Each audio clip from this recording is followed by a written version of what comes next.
Assalamualaikum warahmatullahi wabarakatuh. Selamat datang di podcast kita bertiga. Sebelumnya perkenalkan, nama saya Syahrul. Saya Nabila. Saya Andi Rahman Akas. Baik, di sini kami akan sedikit membahas mengenai seputar tentang filsafat dakwah dengan judul dakwah dan teknologi kecerdasan buatan AI. Jadi kita bisa melihat di perkembangan zaman sekarang, yaitu dengan canggihnya kecerdasan AI. Jadi banyak orang memanfaatkan AI, entah itu di dunia pendidikan, pekerjaan, bahkan di dunia sehari-hari. Jadi di era digital saat ini teknologi itu sangat berkembang sangat cepat dan sudah masuk ke berbagai aspek kehidupan, termasuk dalam dunia dakwah. Jadi di sini kami akan membahas beberapa poin, yaitu bagaimana peran AI dalam transformasi dakwah, terus bagaimana etika penggunaannya, terus apa dampaknya, dampak algoritma dan bias terhadap otoritas keagamaan, serta bagaimana masa depan dakwah berbasis teknologi. Nah, jadi untuk membahas itu semua, kami akan sharing-sharing tentang beberapa poin itu. Mungkin dari Saudara Fatur. Oke. Sebelumnya saya senang sekali bisa berdiskusi atau podcast terkait masalah di era sekarang ini, karena memang juga AI ini sangat relate di dunia kita yang sekarang, dalam artian sudah kayak semacam sangat dekat gitu dengan kehidupan kita sekarang ini gitu loh. Jadi menurut saya itu ini pembahasan yang sangat menarik menurut saya gitu. Kalau dari pandangannya Mbak Nabila gimana nih? Kalau dari saya setuju sama yang disampaikan sama Fatur tadi mengenai AI itu juga dapat membantu dalam pembuatan konten-konten dakwah itu kan. Seperti contohnya kayak AI ini bisa digunakan untuk membuat atau menyusun konten kayak dakwah-dakwah secara melalui media sosial, kayak menggunakan TikTok atau Instagram dan lain sebagainya. Mungkin kita masuk ke poin pertama yang kita bahas ya, yaitu peran AI dalam transformasi dakwah. Mungkin dari kalian nanti mau didengar pendapat kalian tentang bagaimana peran AI dalam transformasi dakwah. Oke, kalau dari saya pribadi, dengan adanya AI ini sangat membantu, sangat berperan lah dalam menyebarkan informasi-informasi yang ada di luar, lebih khususnya kayak semacam ilmu-ilmu agama begitu. Yang dimana dulunya ketika kita ingin mendapatkan informasi-informasi agama itu, kita dulu tuh mungkin dapat infonya kalau kita ke masjid, kalau kita ikut kajian, ya kan, kalau kita masuk ke dalam semacam kajian-kajian di masjid, ikut pengajian, yang akhirnya kita dapatkan ilmu dari situ. Tapi cukup hanya di rumah kita duduk, bahkan kita baring pun hanya dengan bermodalkan HP, ya, hanya bermodalkan HP, kita bisa mendapatkan informasi itu yang mungkin dulunya kita dengar secara langsung di masjid, tapi dengan adanya AI, adanya HP, kita langsung bisa mendapatkannya. Walaupun hanya dengan cara kita baring-baring di rumah, mungkin kita lagi duduk-duduk biasa begitu. Betul. Jadi saya rasa ini sangat AI di zaman sekarang ini positifnya tuh sangat membantu dalam menyebarkan agama Islam secara luas begitu. Walaupun tidak secara langsung kita ngomong di depannya orang, tapi kita memberikan informasi lewat di era digital AI ini gitu. Kalau dari Mbak Nabila? Kalau dari saya sama juga kayak yang disampaikan Fatur tadi, peran AI itu juga memang sangat membantu ya, apalagi dalam konten dakwah. Banyak sih media-media sosial tuh ya, seperti ceramahnya Ustaz Abdul Somad atau Ustaz Adi Hidayat ya, karena dengan adanya AI ini juga dapat membantu dari kalangan masyarakat lain kan. Kita memiliki banyak bahasa nih. Nah, AI ini juga mampu untuk membantu kita menerjemahkan bahasa-bahasa itu.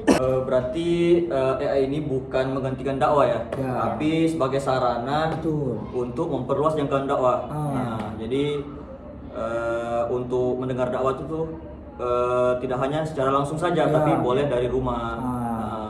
Mungkin melalui sosial media kan sekarang luas ya jangkauannya. Iya betul. Apalagi yang ditambah dengan adanya sekarang kayak semacam radio-radio yang akhirnya kita dulu mungkin kayak tadi yang saya bilang kita harus ke masjid untuk mendapatkan itu. Kita cukup kadang kita kalau naik mobil nih contohnya di mobil kan biasanya ada radio tuh, cukup kita mengkletek itu langsung kayak kadang kita dengar apa yang disampaikan. Jadi akhirnya nggak perlu lagi kita untuk datang ke masjid, walaupun bukan berarti nggak datang itu lebih bagus, maksudnya ini hanya sarana untuk membantu kita yang mungkin sibuk untuk tidak dapat hadir di tempat itu atau nggak bisa mendengar secara langsung. Adanya AI ini membantu kita yang mungkin nggak bisa hadir atau nggak ada kesempatan, akhirnya bisa mendengarkan itu.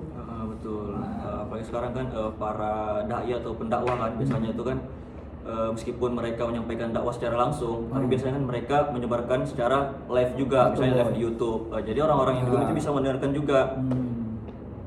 Memang sangat. Terus untuk media kayak TikTok, Instagram, itu kan banyak sekarang potongan-potongan video tentang dakwah. Klip-klipannya kan? Klip-klipannya, apalagi sekarang kan lebih banyak tuh di TikTok kan viral tuh. Kayak sebuah quotes motivasi dakwah dari contoh dari Ustadz Abdul Somad, Ustadz Ali Hidayat. Jadi banyak lah untuk sarana penyampaian dakwah itu sekarang lebih luas lah. Nah, selanjutnya kita akan bahas poin kedua, yaitu etika penggunaan teknologi dalam dakwah. Nah, jadi ini penting sekali karena teknologi tanpa etika itu bisa menimbulkan masalah. Kalau dari Mbak Nabila gimana pendapatnya tentang etika penggunaan teknologi dalam dakwah? Kalau dari saya, dalam dakwah itu etika memang sangat utama. Apalagi di zaman sekarang ya, teknologi semakin maju.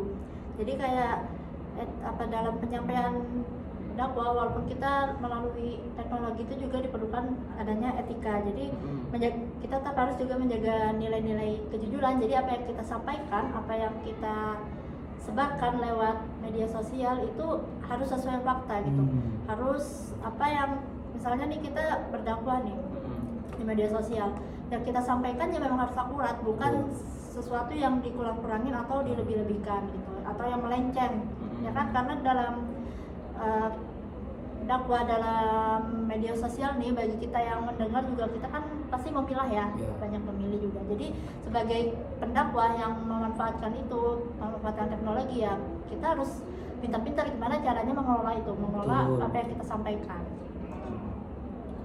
Saya jujur sepakat dengan apa yang disampaikan oleh Nabila, bahwasanya memang kita sekarang tuh jangan cepat menelan apa yang tersampaikan lewat media itu, karena terkadang tuh ada yang mungkin itu adalah hadis doif atau ayat-ayat palsu, hadis-hadis palsu yang akhirnya mungkin warga awam yang tidak pernah dengar itu, yang tidak tahu akan hal itu ya mempercayai itu loh, yang jadinya nanti itu jadi pedoman mereka, jadi pondasi mereka untuk kayak semacam nanti mendapatkan sesuatu kayak semacam kayak di luar sana itu, yang akhirnya mereka jadikan itu sebagai pondasi mereka. Wah, aku dengarnya di TikTok begini loh, aku dengarnya di Instagram begini loh. Nah, akhirnya yang orang yang mungkin berilmu ketemu sama dia ini yang langsung langsung menelan mentah-mentah itu disanggah. Pasti berpikir aneh-aneh loh orang-orang yang belajar ini, kayak kenapa bisa begitu, tidak sesuai apa yang aku pelajari kan. Akhirnya timbullah ya kayak gitu, akhirnya timbullah fitnah di mana-mana. Makanya memang perlunya kita sebagai orang yang bijak dalam menggunakan media itu bisa memilah dan memilih bahwasanya apa yang disampaikan dari sosmed, baik itu agama maupun tidak, kita harus bisa mempelajari dulu apakah ini memang betul apa tidaknya gitu loh. Karena itu yang sangat dikhawatirkan, yang banyak terjadi saat ini itu kesalahpahaman dalam menyiarkan, mengupload konten-konten seperti itu yang akhirnya sangat merugikan bagi orang-orang awam gitu loh. Makanya buat kalian semua ini yang ada di luar sana, yang mengklip-klip video itu atau membuat potong-potongan video, usahakan videonya kasih jelas. Karena biasanya nih ada klip-klipan yang muncul dalam Instagram, TikTok, orang pasti di komen banyak ngomong, lanjutannya loh sebenarnya ada tapi kenapa ndak dianu. Itulah munculkan fitnah. Akhirnya ustadz-ustadz yang ngomong itu, yang tadinya sebenarnya dia ngomongkan benar tapi kamu ngeklipnya itu nggak secara bagus dan keseluruhan, yang akhirnya kayak gitu menimbulkan fitnah bagi ustadz-ustadz. akhirnya menurunkan lah kayak semacam performnya Ustadz ini gitu loh. Makanya bijak-bijak aja Jadi buat kita sebagai pendengar itu kita harus lebih teliti dulu Ya, betul. melihat sumbernya ini dari mana. Nah. Jadi kita jangan asal kayak percaya gitu, Hmm. ini sudah pasti benar. Enggak, Nah. kita harus teliti dulu. Misalnya sumbernya ini dari apakah dari Al-Qur'an atau hadis. Betul. Nah, Itu sangat Jadi, Jadi kata-kata yang kita dengar dari ya Ah. makanya memang perlu bahwasannya kita harus memilah dan memilih apa yang tersampaikan kepada kita. betul. Jadi Karena misalnya jika AI ini digunakan untuk membantu dakwah, Hmm. kita harus cek juga, Ya, harus iya. verifikasi juga. Misalnya itu penyampaian oleh manusia yang memiliki pemahaman agama atau iya, tidak. Nah, betul. Karena sangat merugikan bagi mereka ini yang maksudnya enggak tahu apa-apa, akhirnya dengan ketidaktahuan mereka itu yang nanti yang menjadi semacam jurang buat mereka sendiri gitu loh. apalagi buat yang baru-baru mau mulai hijrah Itu belajar, betul ya itu. kan? Itu mengganggu banget ya, Mengganggu kasihan. sekali Jadi tuh. Iya. yang awalnya niatnya mereka tuh pingin belajar, pingin apa sih memulai yang baru gitu Iya. ya, tapi dengan adanya kayak orang yang kurang etikanya ya, Iya. menyebarkan yang dipotong-potong itu kan jadi ada kesalahpahaman Iya, ya, mereka betul, yang betul, betul. yang awalnya tidak tahu ya apa yang mereka tangkap ya itu. Mm-mm. jadi etika di sini bukan hanya cara penyampaiannya saja, tapi juga isi pesan dan sumbernya. Ya, diharapkan buat teman-teman semua yang nonton video ini, baik yang clipper atau gimana, atau yang suka potong-potong video, usahakan dikasih jelas informasinya supaya nanti teman-teman yang di luar sana atau kami bertiga ini dapat informasi itu bisa menjadi kayak semacam pedoman buat kita, akhirnya jelas gitu loh gitu. Nah, sekarang kita masuk ke bagian yang cukup menarik, yaitu tentang algoritma, bias, dan otoritas keagamaan. Jadi menurut kalian bagaimana hal ini mempengaruhi dakwah? Mungkin dari Saudara Fatur. Ya, ini juga sangat menarik ya, karena kebetulan juga saya ini adalah semacam suka bikin konten-konten gitu teman-teman. Mungkin kalian nih yang semacam suka nge-scroll reels atau TikTok, kadang pasti kalian itu melihat kebingungan, kenapa ya reelsku ya kok begini-begini semua sih, kok di pencarianku begini-begini semua sih. Itu sebenarnya salah satunya ini salah satunya juga karena kita sendiri kita suka nge-like itu, yang mungkin kita kadang kan kita nih yang suka semacam food vlogger ya kan, yang suka nge-like postingan makanan, pasti yang bakal muncul algoritma yang ada di HP kita itu, di akun kita itu, di sosmed kita, pasti itu yang suka makanan, karena makanan yang sering muncul di kita like tag yang pada akhirnya itu akan menjadi semacam kepastian dalam di algoritma kita, pasti bakal muncul itu karena apa yang kita like itu bakal muncul terus di TikTok dan Instagram kita. Makanya saran dari saya, usahakan itu kayak semacam diimbangkan gitu loh, yang supaya reels kita tuh menjadi teratur. Nah, nanti mungkin ada saatnya makanan, ada saatnya kayak semacam pembahasan Islami, ada saatnya traveling dan lain sebagainya. Makanya like itu yang harus kalian tahu, bahwasanya teman-teman, like itu sangat berpengaruh dalam algoritma kita. Karena apa yang kita like, misalnya kita suka like makan makanan, kita suka like traveling, makanya muncul itu pasti akan selalu, bukan semuanya sih, tapi pasti bakal selalu kebanyakan. Makanya kalau teman-teman mau suka yang hijrah, konten-kontennya tentang traveling atau yang makan-makan, usahakan yang hijrah di like. Kadang nih misalnya teman-teman nih kayak nge-like makanan nih, makanan semua nih, pasnya yang dapat hijrah, di scroll, tidak di like. Nah itu hati-hati, karena 3 detik pertama itu dalam dunia konten kreator itu 3 detik pertama itu sangat berpengaruh. Makanya usahakan kalau kalian memang nggak mau nge-like, tapi 3 detik pertama kalian tetap nonton konten itu, maka itu bakal nanti muncul walaupun kita nggak nge-like itu. Nah gitulah, itu putaran algoritma yang saya pelajari selama mendalami konten kreator itu. Makanya penting itu teman-teman dalam bijak melek-lek konten-konten itu gitu. Berarti dalam sosial media itu ketika kita memilih salah satu hal yang kita sukai, contoh misalnya makanan, kita suka nonton kayak masak-masak Ya, gitu kan. betul. Terus kita like lah. Ya. Berarti yang muncul kedepannya tuh pasti Iya, makan-makan itu. makanan terus. Resep-resep makanan. Ya, mengenai tentang makanan lah ya kan. Begitu, pasti munculnya awal Begitu juga kalau misalnya kita suka misalnya tentang video quotes, ya, video quotes. pasti muncul gitu semua karena memang kalian nge-like gitu. Makanya usahakan itu bisa imbangi antara traveling, makan makanan, terus agama yang akhirnya nanti kamu bisa dapat itu. Mungkin nanti suatu saat suasana hatimu lagi galau kamu dapat quotes yang kamu lagi senang dapat makanan, traveling kamu gitu, imbangi aja gitu loh.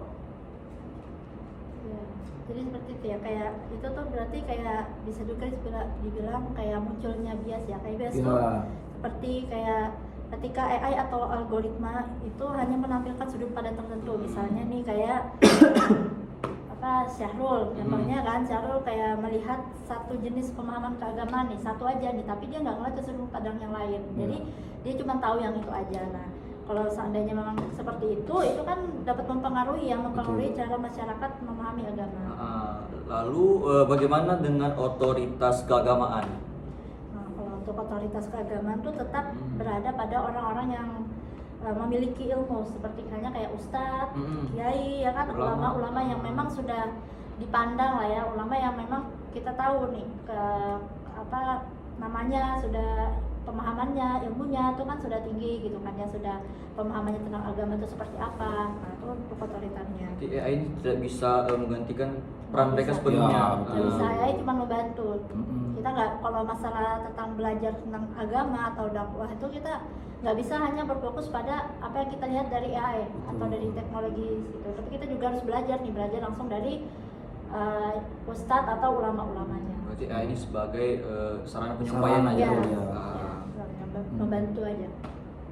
Terus saya setuju juga yang dari Pak tadi. Ya, juga saya setuju sama pendapat dari Nabila ini karena memang yang sangat dikhawatirkan itu guys, kadang kita terlalu mempercayai teknologi itu, karena kan sekarang kadang AI itu bukan ustadznya yang ditampilkan, ada kan sekarang yang semacam video AI itu yang menyamarkan suara ustadznya, yang akhirnya orang nggak kenal siapa ustadz ini gitu loh, mungkin hanya namanya aja, tapi ketika nanti ada video asli daripada ustadz itu, mereka nggak mempublis itu karena udah nyaman sama video-video AI itu. Berarti backgroundnya itu bukan dari orang yang menyampaikan, tapi betul, dari background lain kayak misalnya. Nah, itu makanya teman-teman jangan semua yang nonton ini jangan terlalu percaya sama, bukan saya nggak ngelarang untuk percaya, tapi jangan terlalu percaya karena kadang juga teknologi ini kadang memalsukan atau merugikan ustadz itu. Contohnya kayak Ustadz Abdul Somad kemarin, beliau ini ada menyampaikan sesuatu yang dimana sesuatu itu yang tidak pernah disampaikan oleh Abdul Somad, akhirnya di stitch lah video itu oleh Abdul Somad di akun Instagram beliau bahwasanya ini bukan saya. Nah, ini kan semacam merugikan juga kan, yang akhirnya merugikan ustadz ulama kita ini. Nah, itu bahaya sekali. Mereka tuh mengatasnamakan ya. Mengatasnamakan, betul. Saya setuju. Jadi jangan sampai teman-teman sekalian nggak bijak gitu loh, nggak bijak dalam menggunakan AI itu. Makanya yang penting untuk bisa memilah dan memilih. Jangan sampai kayak teman-teman tuh lebih percaya sepenuhnya pada teknologi ya, tanpa merujuk sumber-sumber keilmuan yang sah. Jadi sebelum menonton itu kita cari dulu sumbernya dari mana. Apakah betul misalnya di dalam pembahasan itu berlandaskan Al-Quran atau hadis, kita harus lebih teliti dulu untuk mengecek semua itu. Takutnya apa yang mereka sampaikan itu tidak benar. Ya, betul. Jadi kita yang mendengarkan juga ikut terasa kayak apa yang mereka sampaikan itu kita percaya, tapi menyesatkan. Terus itu kita aplikasikanlah ke misalnya orang-orang sekitar. Apa yang kita dengar kemarin misalnya, apa yang saya dengar di video ini itu kita sampaikan ke teman-teman. Misalnya saya mendengar dari video TikTok. Nah, tapi video TikTok itu tidak benar sumbernya. Terus saya sampaikan ke kamu misalnya. Kamu percaya. Tapi belum lebih teliti, rugi dong jadinya kan, rugi. Akhirnya menimbulkan banyak fitnah yang tadinya mungkin itu sebenarnya berita positif, berita bagus, dan berita kebaikan, tapi yang disalahgunakan oleh oknum-oknum yang tidak bertanggung jawab, itu merugikan banyak pihak akhirnya. Gitu. Baik, yang terakhir mungkin kita harus bahas tentang masa depan dakwah berbasis teknologi. Jadi bagaimana menurut kalian tentang masa depan dakwah berbasis teknologi? Mungkin dari Ya, masa depannya kalau menurut saya itu mungkin akan lebih besar lagi pengaruh daripada AI ini, karena orang kan juga jujur-jujuran guys ya, ini bisa menjadi jantung kedua manusia sekarang. Kalau udah ada HP ini udah sangat gimana, kayak sekarang kan kekuatan AI itu sudah sangat membantu manusia ya dalam mengerjakan sesuatu, baik itu di konten, tugas dan lain sebagainya. Yang menurut saya ini akan menjadi menjadi masa depan yang sangat besar ya, yang dimana dakwah akan semakin digital dan efektif, seperti kayak podcast, klip-klip video pendek, live streaming, aplikasi Islam, dan chatbot AI yang akan semakin banyak digunakan. Itu tadi saya bilang bahwasanya AI ini akan menjadi salah satu jantung manusia juga dalam berkembangnya media di luar sana nanti. Yang dimana generasi muda juga sekarang lebih dekat dengan gadget. Itu saya bilang tadi, ini jantung kedua kita guys. Kalau tidak ada ini kadang mana HP ku ini, mana nggak bisa lah kalau ada HP sudah.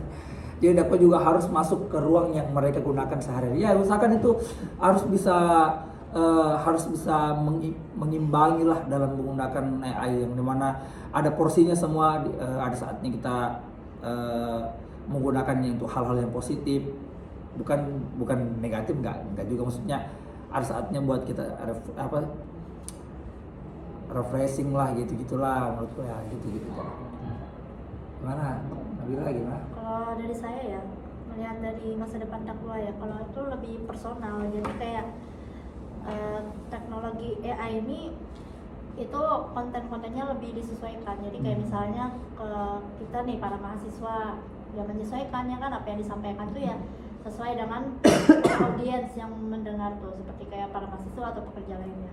Nah juga yang paling penting itu teknologinya juga harus tetap digunakan untuk tujuan kebaikan, bukan menggantikan nilai kemanusiaan dan hikmah dalam dakwah, seperti itu. Itulah tadi teman-teman, makanya di luar sana ini kalian semua ini bijak-bijaklah ya dalam menggunakan sosial media, apalagi dalam menyebarkan berita-berita Islami itu, karena kadang kasihan kan sekarang yang pegang HP ini bukan cuman umuran kita aja, bukan umuran 24 tahun ke bawah, itu bahkan sampai 50 tahun, 60 tahun orang sudah pegang HP, men. Kayak nenek-nenek, kakek-kakek ini yang mungkin kasihan dia dulu nggak ada kesempatan untuk belajar, akhirnya ditemukan barang ini nih. Dia kan kadang sekarang orang kan gunakan Facebook ya, untuk orang-orang tua ya kan, kadang sudah dapatkan di Facebook itu berita-berita yang nggak gitu, kayak nggak semacam valid. yang nggak valid gitu loh, yang akhirnya mereka itu, saya bilang tadi di awal, mereka jadikan pondasi itu loh. Akhirnya kita ini yang maksudnya sebagai, aku pernah juga bilang dijudge sama orang tua itu kayak, wah aku loh nggak begini, saya nonton di TikTok nggak begini, saya nonton di Facebook nggak begini, yang akhirnya yang sebenarnya mereka nggak perlu sampaikan, mereka sampaikan karena mereka udah nonton dari Facebook, dari Instagram dan lain sebagainya itu. Makanya kalian teman-teman di luar sana berbijak-bijaklah, beretikalah dalam menggunakan sosial media. Makanya supaya yang kalian sebagai penyampaikan ini dan kita sebagai menerima ini bisa sama-sama enak ke depannya gitu loh, bisa saling bisa menyebarkan berita itu baik gitu, karena ketika kamu memberikan sesuatu yang baik dan benar dan sampai kepada kami sampaikan juga kepada orang, itu akan menjadi pahala jariah buat kalian yang suatu saat mungkin kalian sudah tidak ada, tapi berita itu masih ada, masih meluap-luap dan itu adalah kebenaran, maka itu akan menjadi pahala jariah buat kalian gitu loh. Terus ada juga kan kemarin pemberitahuan tentang batasan kepada anak usia di umur berapa tuh untuk membuat akun sosial media itu dilarang. Ya betul. Ada kan batasan kan? Ya. Nah, itu akibatnya itu sebenarnya karena takut anak-anak ini langsung apa sih, mereka nggak mencari tahu nih yang benarnya, Ah. langsung diterima. lagi kan masih anak-anak. Ah, Betul, karena juga bahaya banget sekarang tuh. Mohon maaf ya, pornografi udah maksudnya porno bukan kayak semacam hal yang gimana ya. Ini pornografi karena udah masuk di Instagram, di TikTok, di Facebook, dan di sosmed lain, yang akhirnya anak kecil ini yang mungkin belum, karena anak kecil 5 tahun udah pegang HP, udah dipegang iPad sama orang tuanya. Kami tidak bukan menyalahkan akan hal itu, cuman kadang anak-anak ini loh yang belum tahu apa-apa loh, akhirnya dihadapkan dengan situasi kayak gitu, terekam di otak mereka. Nah akhirnya itulah yang mungkin nantinya suatu saat kayak bakal diaplikasikan ketika mereka udah besar nanti, kayak kan kadangnya yang anak-anak kecil nih nonton tinju nanti terekam di kepala mereka, akhirnya diaplikasikan lah ke mamanya lah, tantrum lah akhirnya, kayak gara-gara nggak bisa nonton HP, pokoknya mau makan pun harus main HP, harus nonton ini, yang akhirnya tontonan kalian itu yang nanti yang akan terekam di kepala mereka, yang akan menjadi kayak semacam dorongan besar buat mereka gitu loh, kayak wah aku nih harus main HP nih, aku harus nonton ini, nanti konten-konten kalian yang mungkin sensitif diikuti lah dalam kata kasar, kayak ngomong binatang apakah gitu. Makanya harus bijak lah guys. Beberapa yang perlu diperhatikan ya sebelum mendengar sebuah misalnya video-video dakwah atau video-video apapun itu di sosial media, karena sekarang kita nggak tahu ya apakah yang mereka sebarkan itu valid atau tidak. Kita harus lebih teliti dulu. Terus bagi teman-teman juga yang misalnya ngeklip sebuah video, itu harus diperhatikan juga sumbernya dari mana. Jangan sampai kalian menyebarkan video, kalian membuat video baru kalian sebarkan video dakwah, tapi sumbernya itu tidak valid, misalnya dari Al-Quran atau hadis itu. Tapi itu yang beberapa kalian harus perhatikan tentang sumber yang kalian ambil. Itu etika juga. Etika itu sebenarnya paling utama, yang paling penting ya. Ya betul. Itu penting lah guys. Sebenarnya yang dari kami omongin dari tadi ini sebenarnya berputar-putar aja. Cuman ini menjadi garis besar buat teman-teman di luar sana, bahwasanya berbijaklah dan beretikalah dalam menggunakan sosial media dan AI itu, karena dikhawatirkan sekali ketika kalian salah dalam menggunakan media dan AI di luar sana, pasti bakal merugikan dirimu. Untung baik aja kalau merugikan diri kita sendiri, kalau sampai merugikan orang lain kan itu parah banget sudah gitu. Memang AI ini betul-betul canggih. Jadi kita sekarang tuh bisa, misalnya kita disuruh, contohnya dikasih tugas sama dosen misalnya, disuruh misalnya besok disuruh ceramah. Nah, kita cari teksnya. Nah, kita bisa cari teksnya itu melalui AI atau ChatGPT, Gamma, Meta AI, sebenarnya banyak AI itu. Makanya ilmunya orang dulu dan ilmunya orang sekarang itu sangat berbeda ya, karena orang-orang dulu betul-betul berbekas di sini. Karena kita kan dulu mereka literasinya banyak, baca buku apa kayak semacam mau mengkulik suatu ilmu tuh dia pelajari buka buku. Kalau kita kan anak-anak ini kesan ya, maksudnya ini juga kekurangan daripada AI itu, memudahkan kita yang maksudnya akhirnya minim literasi itu. Betul. Akhirnya Karena sudah berpikir kayak AI iya sudah betul ada, tuh, gitu kan. gampang aja. Makanya kadang kita SKS gitu, nah bahasa anak kuliah SKS apa, soal kerja semalam. Nah yang kerjaan yang sebenarnya Sistem kebut semalam nggak sih? iya itu yang sebenarnya tugas itu sudah diberikan beberapa minggu yang lalu, tapi kita kerjakannya itu semalam. -1 sebelum dikumpul. Iya, -1 sebelum dikumpul. Tapi kita ada dasar kenapa kita kerjakan segitu, karena kita selalu berpikir orang ada AI aja, kok ada yang ngebantu. Akhirnya semalaman lah, real begadang yang sebenarnya kita bisa kerjakan itu di sampai 4 hari kita kerjakan 1 hari ya, karena selalu berpikir gampang ada AI gitu loh. Memang beda kayak sama orang-orang dulu ya. Nah, itu makanya berbekas orang-orang dulu ilmunya tuh dibanding kita ini. Mereka mencari referensinya, sumbernya dari mana. Mereka yang neliti sendiri. Itu. Jadi nggak ada bantuan dari teknologi AI. Nggak ada betul-betul nggak ada kayaknya sama sekali mereka dulu. Apalagi kayak dulu tuh memang internet tuh kayak apa, HP aja ini kan. Aduh. Masih terbatas kan. Iya. Orang-orang kaya dia punya dulu. Bahkan dulu bukan HP, apa ya, kayak semacam cuma hanya sekedar nelpon aja. Kayak apa kalau sekarang HT kan kalau nggak salah itu kayak nelpon gitu aja sekarang betul-betul. Keyboardnya tuh Iya, waduh, luar biasa memang perkembangan sekarang ini. Ya, tapi ya kita nggak bisa memikir semua itu negatif. Ada positif. Ada positifnya positifnya, juga. betul. Akhirnya kita bisa berkomunikasi dari orang yang jauh di sana. Kita bisa mendapatkan informasi yang mungkin orang lain dulu tuh harus datang ke situ baru dapat informasi itu. Tapi dengan adanya HP ini dapat membantu kita dalam semacam membantu kita untuk melihatkan sesuatu yang mungkin dulunya kita nggak pernah lihat gitu. Baik, dari pembahasan kita hari ini dapat disimpulkan bahwa AI ini memiliki peran penting dalam transformasi dakwah. Jadi, tetapi penggunaannya itu harus tetap diperhatikan juga.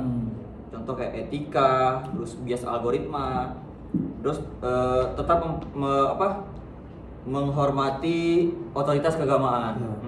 Mungkin dari saudara Fatur atau saudara Nabila ada sedikit masukan atau quotes dari kalian? Sedikit masukan ya. Ah. Kalau dari saya ya kayak menilai dari majunya perkembangan zaman sekarang nih, apalagi kayak dari kita yang 24 jam, bahkan 24 jam nih tangan tuh selalu pegang HP, apa buka sosmed ya kan, nggak pernah lepas dari sosmed. Jadi kalau dari saya pintar-pintar kita tuh menilai, pintar-pintar menelaah gitu. Nggak, misalnya kita buka sosmed, apalagi tentang agama ya, itu kan nomor satu ya, apalagi tentang ibadah, tentang apa itu kan. Kalau memang kalian mau belajar atau menjadi lebih baik atau berhijrah gitu kan, ingin paham agama, itu jangan cuma mengandalkan dari AI atau dari teknologi apa yang kita lihat di media sosial, karena tidak semua yang di media sosial ini terperinci gitu penjelasannya, tidak semuanya benar gitu, ada hal-hal yang masih minusnya gitu. Jadi kalau misalnya kalian memang mau belajar, diseimbangkan antara dengan teknologi juga dengan yang tadi otoriter ya kan, kita mendatangi guru-guru, mendatangi ulama, juga memperbanyak baca buku, karena kalau tentang agama, tentang apalagi Islam kan, itu pasti dia berlandaskan sama Al-Quran sama hadis, nggak bisa dengan pemikiran doang, pemikiran kita. Itu aja dari saya. Betul sekali. Nah, kalau dari saya mungkin ya kurang lebih juga daripada penyampaiannya Nabila, ya bijak-bijaklah dalam menggunakan sosial, karena ini juga menjadi ladang pahala terbesar buat kalian yang contohnya clipper atau suka klip-klip video gitu, disebarkanlah keluar, itu bisa menjadi pahala buat kalian. Karena Ustadzku pernah bilang, lakukanlah kebaikan sekecil apapun, karena kita tidak akan pernah tahu kebaikan mana yang membawa kita ke dalam surga. Nah, gitu. Mungkin cukup aja sih ya. Mungkin itu saja penyampaian dari kami tentang judulnya dakwah dan teknologi kecerdasan buatan AI. Terus ada tadi beberapa poin yang kami jelaskan dari pandangannya Mbak Nabila, Bang Fatur. Mungkin itu saja. Cukup sekian dari kami. See you next time. Assalamualaikum warahmatullahi wabarakatuh. Bye guys, thank you.